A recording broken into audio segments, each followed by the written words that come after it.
Thank you all. Please be seated.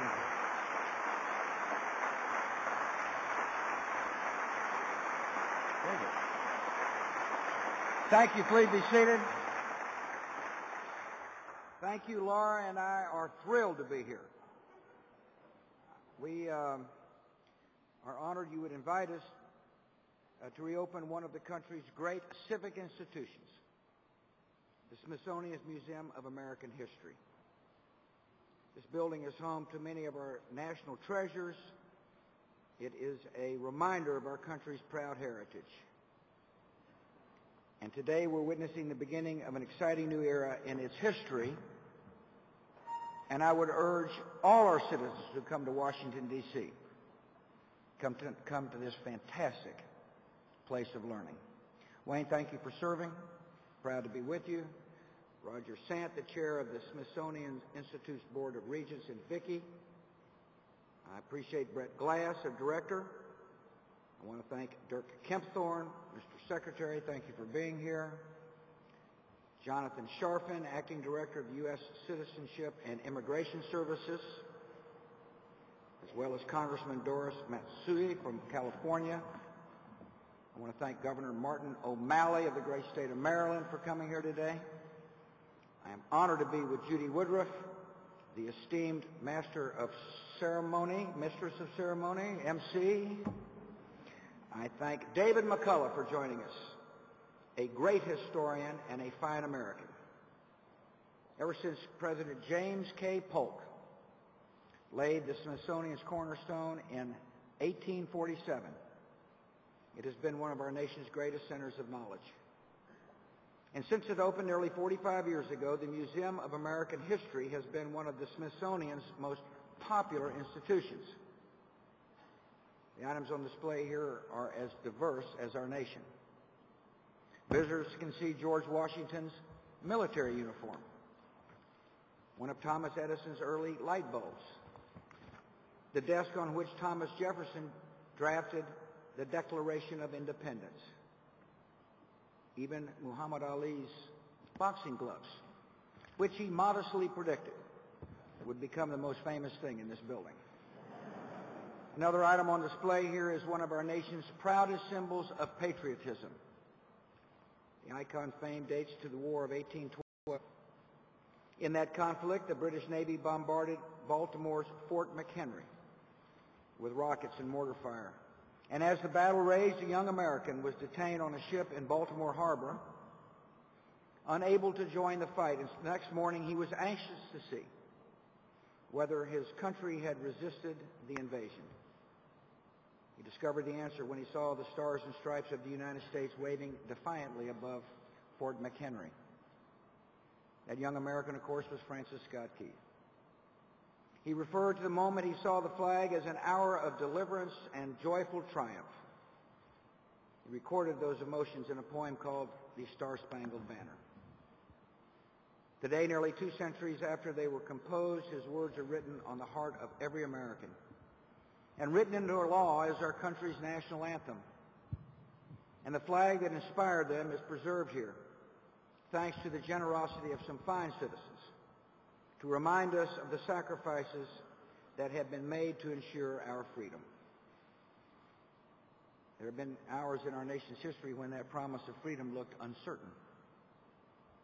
One of them took place 145 years ago today, when President Abraham Lincoln arrived in Gettysburg, Pennsylvania, to dedicate a cemetery at one of the Civil War's bloodiest battlefields.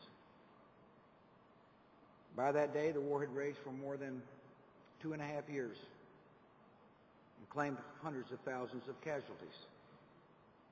Many were convinced that a peace that preserved slavery would be better than a war that was pitting brother against brother.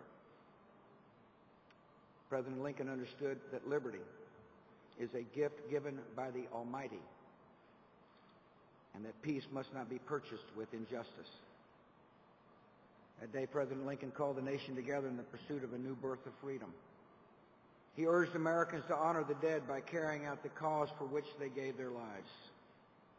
With only 10 sentences, he strengthened the bonds of our union and rededicated our nation to the proposition that all men are created equal.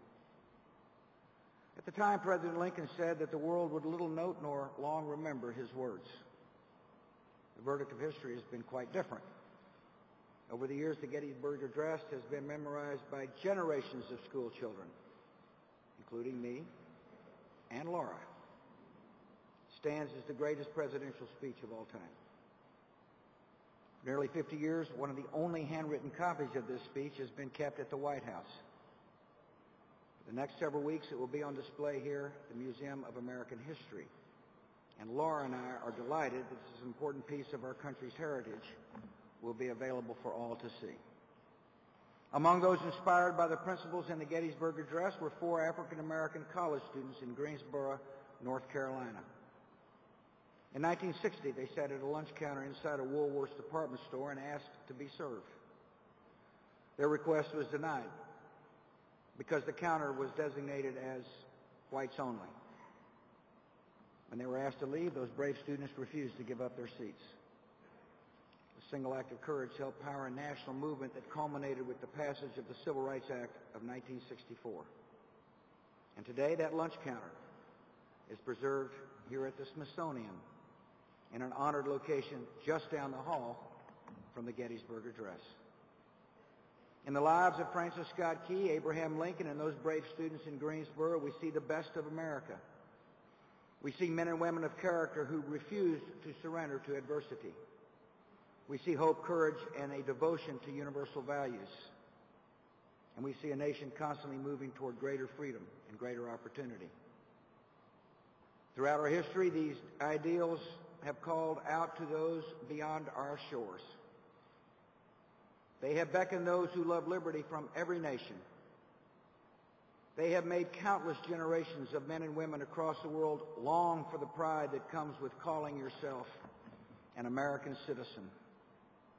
Today, I'm delighted to congratulate 5 of you who will be taking your oath of citizenship in just a few moments. Though you are originally from France, Germany, Guyana, Lebanon, and Peru, today you're becoming members of the American family. We welcome you with open arms. I will be proud to call you fellow citizen. The Museum of American History is a wonderful place to begin your journey as an American. These halls reflect both the duties and privileges of citizenship. They remind us that America's highest ideals have always required brave defenders. They remind us that our liberty is a precious gift from God. Thank you for having Laura and me here. May God continue to bless the United States of America.